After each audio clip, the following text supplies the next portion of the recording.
Hi everyone, welcome to the VivoQuant 2.5 release webinar. My name is TJ Ligori and I'll be going through everything that the new VivoQuant release has to offer today. We'll start out with just a little bit of a company introduction to InVicro and who we are, what we do, and some of our motivations. Then I'll go through some slides with just an overview of the new features in VivoQuant 2.5, followed by a live demo of those features within the software, and of course leave some time for Q&A at the end. Now throughout the presentation, it'd be really great if you could all remain muted on your microphones, and if you do have any questions, please save them for the end, and when you do have them, put them in the chat in the WebEx. This way I can make sure that everyone hears and understands the questions before I proceed with answers. So InVicro, InVicro is an imaging solutions provider. And what that means is that we specialize in the design, execution, analysis of imaging data and software informatics for subcellular to first-in-human imaging studies. We're headquartered in Boston, Massachusetts, and have a broad array of research scientists making up a team of over 65 people. Our applications experience ranges across numerous disease areas and imaging modalities. Our team has a knowledgeable, diverse set of skills, both within the software team and across our other departments. And the software team in particular gets feedback from our internal users as well as all external users, such as yourselves who are on the call today. The software has been able to grow extensively over the years and has translated from not only just a clinical research platform, but also includes a GXP-compliant archiving solution.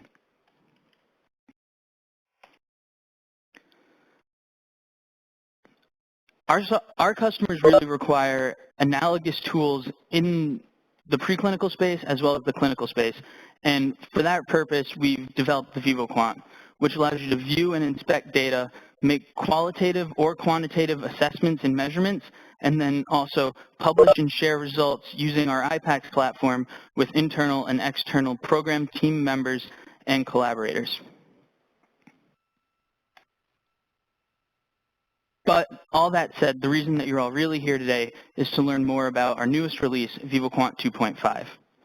In this release, we've added a lot of new interesting features and tools.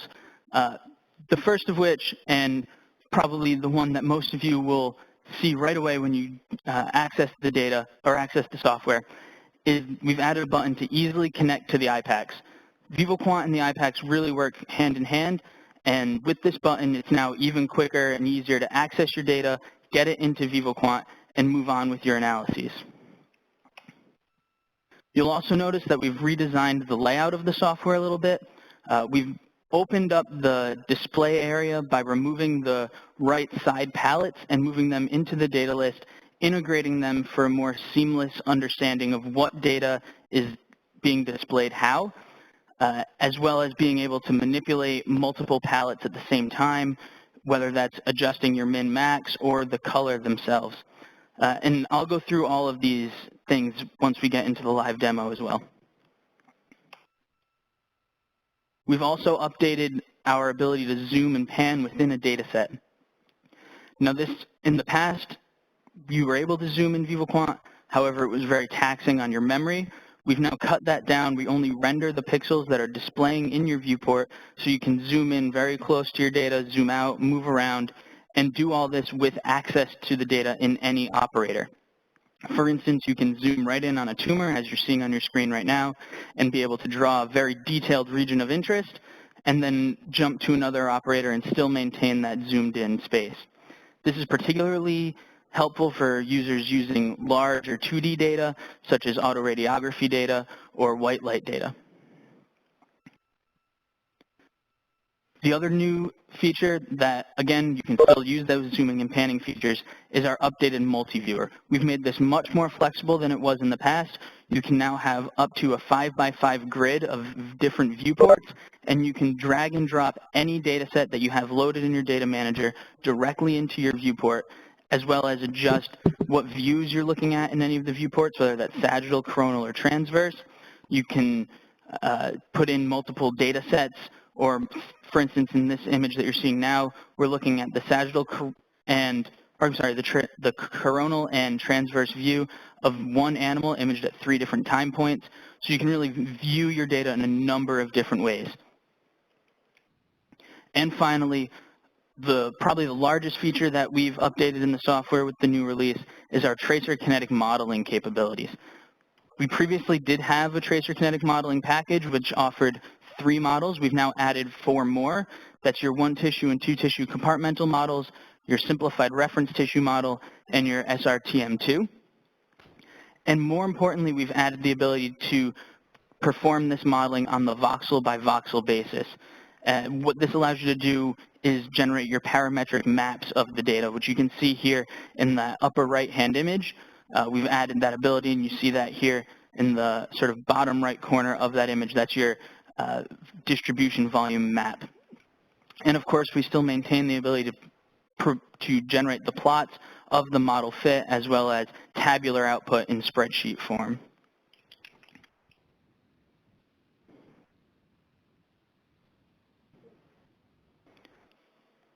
Now, jumping into the software itself, you'll see the layout on your screen looks exactly the same as it did in previous versions. However, once I load some data, you'll see sort of the changes that we made that have now made it easier to access and view your data. So, first step, how do you load data? How do you get your data into VivoQuant? Well, like I said, we've made that a little bit easier now by being able to connect to the IPACS directly from your file menu. So when we do this, we open directly into the Connect to IPACS wizard, and we can add an IPACS very quickly if you don't already have it set up. We simply just need to provide some basic information such as username and password, and of course, the path to the IPACS itself.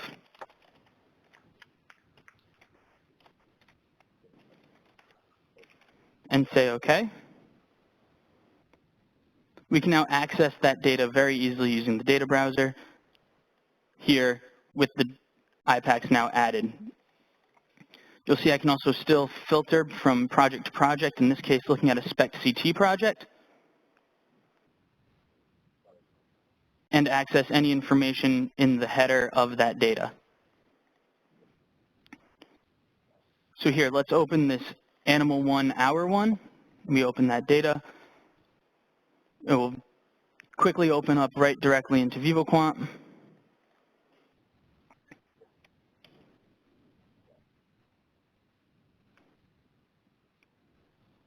And you'll notice a lot of those same viewing functionalities that we've always had are still present. We can still scroll through the data, click and drag, all of those.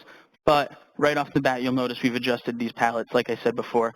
So a lot of users have been used to having them over here in the right. They've now become integrated directly into the data manager for a number of reasons, but particularly to generate that ability for you to have even more space to view your data. Now here, like I said, we can zoom.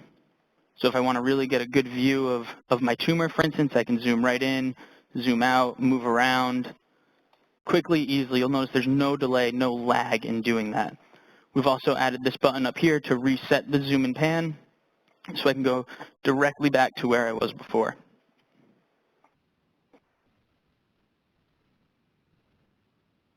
For instance, with the zooming, another thing that we can do is update ROIs really on that voxel level. So you'll see here, I have a set of ROIs that I've loaded, and I can zoom in very easily to a certain area of the image.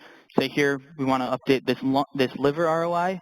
I can zoom right in and be able to click and drag, and now I'm editing this ROI right here on the voxel level, or almost on the voxel level in this case, and still be able to scroll through and have the same capabilities that I've always had, but now I can be much more precise with my region drawing.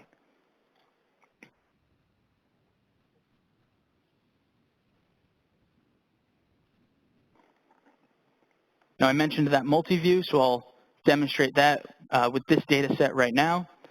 Say, for instance, I want to view the coronal view of my CT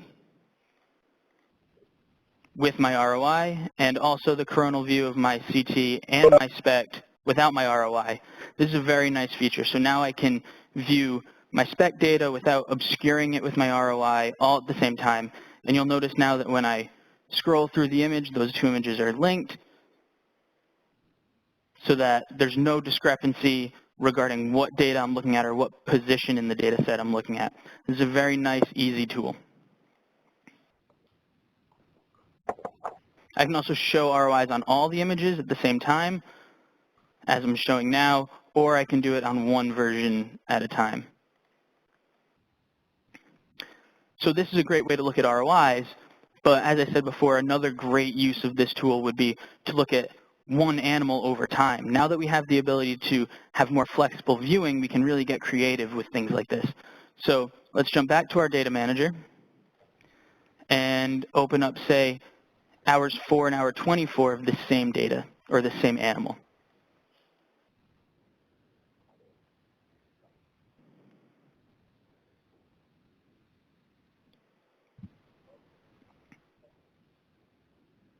So you'll see now I have 6 data sets loaded. Still, as always, we can only view 3 at a time in a given viewport. And because we've moved the palettes, you'll notice it's a little bit more difficult to tell what data I'm viewing within that viewport. So to handle that, we've added the ability to view this active indicator. So if those circles in the top right-hand corner here, if they're empty, it means that inputs 1 and 2 are not showing. Here, now the reference is not showing, but input 1 is, etc. This is a very nice new tool that we've added to be able to have a nice understanding of what data you're actually viewing. So now if we jump over to the MultiView, I can quickly set up, say, a nice 1 row, 3 columns, where in the first column I'll look at my hour 1 PET CT. In the second column, I'll look at my hour 4 PET CT, and I can also drag and drop. So in that third column, let's look at my hour 24 PET CT. And you'll notice I've also turned on the patient labels here at the bottom so that I never lose track of what animal or what time point I'm looking at. It's always labeled right here, A1, animal 1, group 1, hour 1 in this viewport, group or hour 4 in this one, and hour 24 here. And again, the data are still linked, so I can quickly look and see, oh, here's the progression of the tumor in one image across time. And then, of course, we still have all the ability to generate nice screenshots of this data using the same save image functionality that we've always had. So this is one of the things that a lot of users requested, was the ability to look at, translation, or excuse me, data over time of the same animal. And so with this multi-viewer and the flexibility it offers, that's really become very possible. You'll notice that this grid goes up to 5 by 5, and within each of those viewports, I can add up to 3 images. So for those of you doing the math, that means that we can actually view up to 75 independent frames of data at the same time. Personally, I think that would get very overwhelming to look at, but we do give you that option. Just a quick aside, this is what it would look like if you were to display a 5 by 5 grid. These are multiple frames of one long dynamic acquisition, so you can see how quickly it can get overwhelming, but also how nice it is to have that flexibility.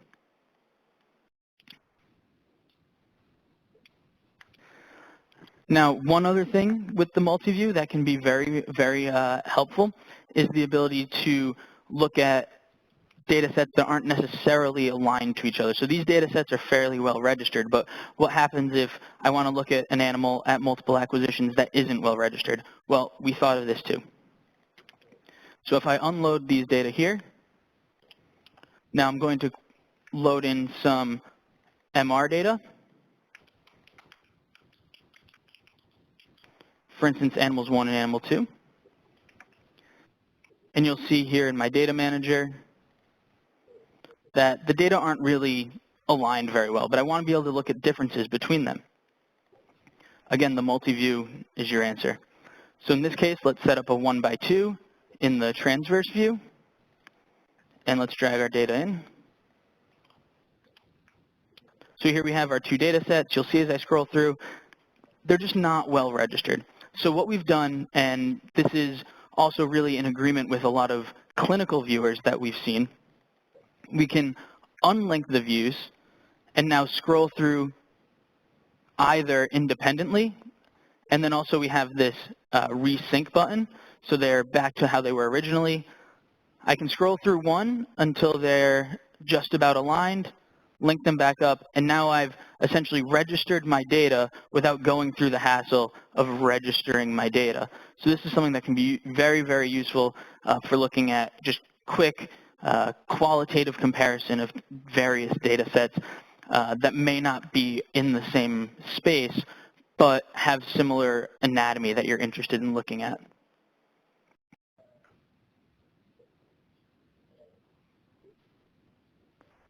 You'll also notice now with the color palettes in the past, as we all know, we were restricted to those 3 color palette options in the right. As you'll see here with the MR, we can now update the defaults so that instead of having just access to 3 default color palettes, you can now set them per modality. So in this case, when I load MR data, it knows that I want my first loaded data set to be shown in gray, the second in gold. My settings for nuclear medicine data are that it always shows an NIH fire. So these are things that we've just really added a lot of flexibility to let you, the user, understand and work with your data more comfortably in how you really want to see it. So speaking of nuclear medicine data, I'm going to load some simulation PE2I data. So this is a dynamic PET acquisition of a clinical brain. Like I said, this is simulated data. So you'll see it right here. And now that we have some nice dynamic data, I can also show you within these new palettes, we can make changes in batch. So if we highlight, say, these 5 and right-click on any of the palettes, we now have the ability to change those in batch. So if I want to change those first 5 frames to red, I can do that. Or if I want to adjust the brightness of those 5 frames, I can do that all at once. You'll also notice now that we've replaced the percentages that we used to use in the color palettes with actual voxel intensities. So now we're viewing from 0 to 3.11 e to the 4th BQML in these data, as opposed to how we used to just display from 0% to 100%, which was really sort of ambiguous. First thing, let's load an ROI so that we can perform voxel-wise analysis using a reference region or perform modeling on each region individually. This is just a brain atlas that we fit before the call. We can also take a look at our time series just to get an idea of what the data look like. Setting a global min-max, we can now play through each slice, or each frame I should say, and from here you can see quickly we're seeing the striatum really light up. So we would expect to see that in terms of a much higher distribution volume in our modeling when we perform our ROI by ROI modeling. So let's go over to the modeling operator. Here you'll see we've added a lot of models. Now the tracer kinetic modeling package is a plugin module, so that means that it is additional to your base package of VivoQuant. That said, the MR package with the T1, T2, ADC, and general linear modeling, those are included in VivoQuant as part of the base package. Now, for those who are less familiar with tracer kinetic modeling, the reason that we would do this is to determine really physiologically relevant information from our PET data. For instance, the binding potential, so how much tracer is binding to the tissue within the brain, or also how much is in the tissue. So that would be our distribution volume, which is what we'll try to determine using this 2-tissue compartmental model here. Now, within the tool, you'll notice that you still have a lot of the same functions that we had before, such as the ability to read times directly from the header, so the frame time for each frame within the dynamic acquisition, or we can also compute the input function. So let's do that right now. For instance, if we wanted to compute the input function or the the blood function, as some people refer to it, from within the cerebellum. We can do that. This can be pulled from any ROI within the image. And now, just to note, when we do this, we're not performing any arithmetic on these values here. So these are just the pure concentrations within each of these ROIs, or excuse me, within this ROI at each of these frames. We haven't done any curve fitting or noise reduction or outlier removal. That said, if you have done any arterial input function, blood draws or anything like that, and have that information, we can also copy and paste. So here we have that information in a separate spreadsheet, and we can copy and paste that directly into our tool. You'll notice here the unit, BQML, that does match the data unit in this case. However, it doesn't have to. This just needs to be in some concentration unit that VivoQuant can recognize. It will make sure to perform any of the necessary calculations to make sure the input function matches the data. One other thing to note about the data input is that the data do need to be decay corrected. And if your acquisition parameters have not decay corrected or reconstruction parameters have not decay corrected the data, that's okay. You can quickly perform that decay correction right in the tool on a per isotope basis. In this case, the data already have been decay corrected, so we don't need to worry about that. Also, you'll notice here we have these theta values. These are essentially boundary conditions that impact the model fitting. So after running the model, if you feel that the computed thetas fall outside of or don't fit well to your model fit, or if the curve doesn't fit the data nicely, you may want to adjust these. And for each of the models, there's going to be slightly different information.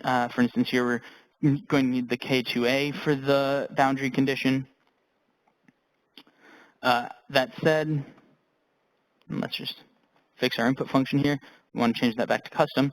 That said, the default is generally pretty good. We did think about this before we set them, so I would recommend starting with your default and then see what happens if you need to make any tweaks or adjustments as a result of your data.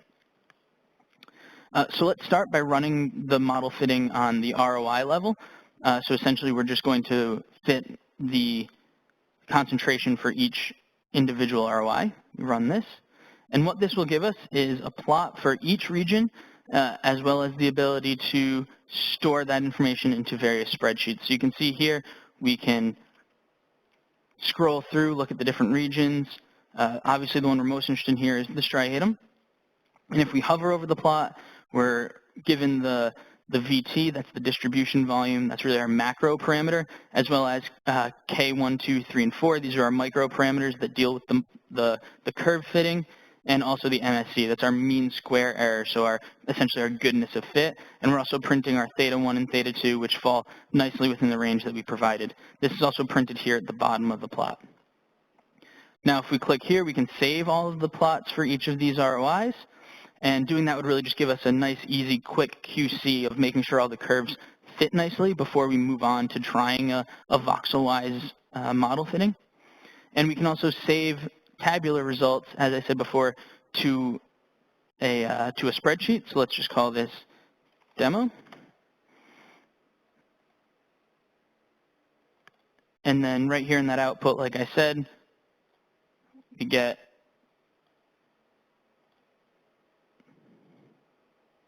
all of those plots that I had already saved, and here's our demo parameters. So we can open up this data spreadsheet, and what we have here is going to be our input curve, as well as our data. So these would be those red dots in our plot, as well as our model estimate. We can also open the parameters, so these are going to be those same parameters that I just showed in the hover, so our macro and micro parameters, as well as our thetas and mean square error.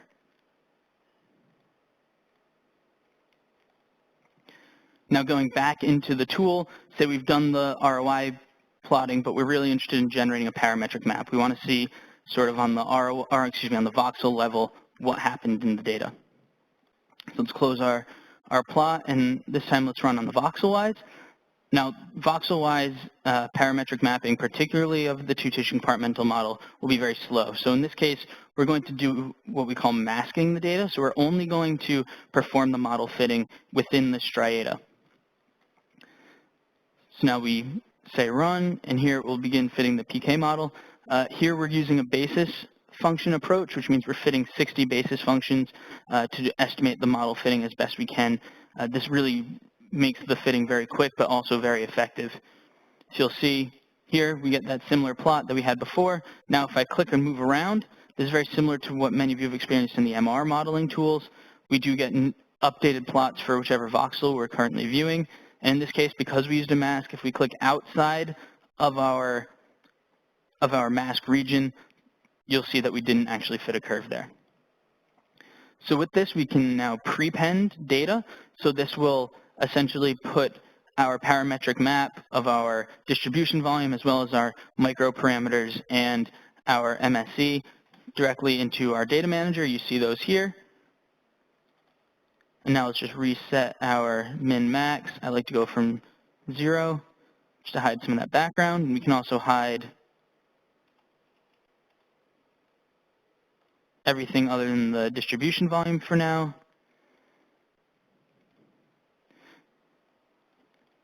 And we can view the MIP as well. So we have that parametric map. We can view it in 3D space. We can zoom in, zoom out. And we can even view it within the 3DRY tool to then perform any quantification that we want to perform. Right now it is taking a minute as it's trying to render this ROI in 3D. But while this goes, I can tell you that we will still be able to generate the output curves just like we have always been able to do in the 3D ROI tool. So this really has been a nice addition to the tool, like I said, something that many of our users have asked for, and we're finally able to deliver, so we're very excited about this. Now, this more or less wraps up the live demo portion of the webinar. If anyone on the call does have any additional questions as to usage of any of the tools that I talked about or any VivoQuant usage in general, now would be a great time to ask. Like I said, please just put that question in the chat while we wait for the nice rendering of the brain to show up.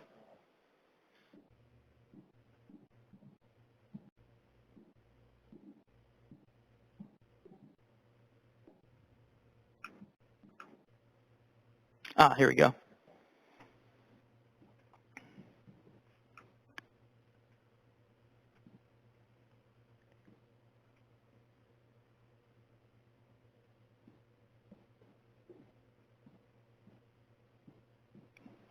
So like I said, here now we can see the mean, standard deviation, min, max of our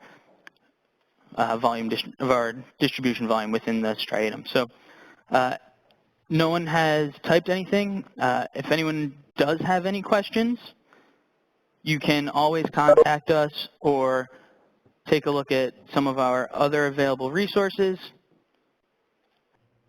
at our YouTube page, youtube.com/invicro. Feel free to check out our blog, blog.invicro.com. Here we have a lot of really interesting articles from our internal developers, as well as we invite any of our external developers to also provide information or provide articles. And also I recommend checking out our help guide, which is available online at vivoquant.com. And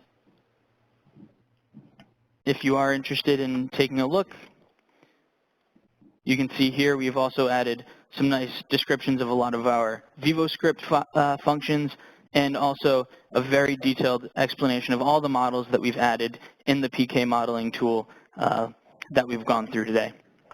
Oh, we do have one more question. The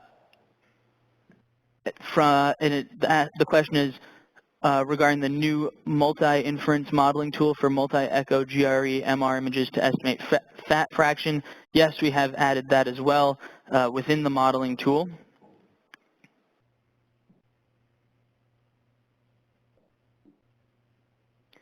I don't actually have any of that data available, but you can see that that's now been added here. You just need to provide, again, some of the boundary conditions that you're interested in, and you can run that fitting. Great. So if there are no other questions, I'll again leave these links up for another minute.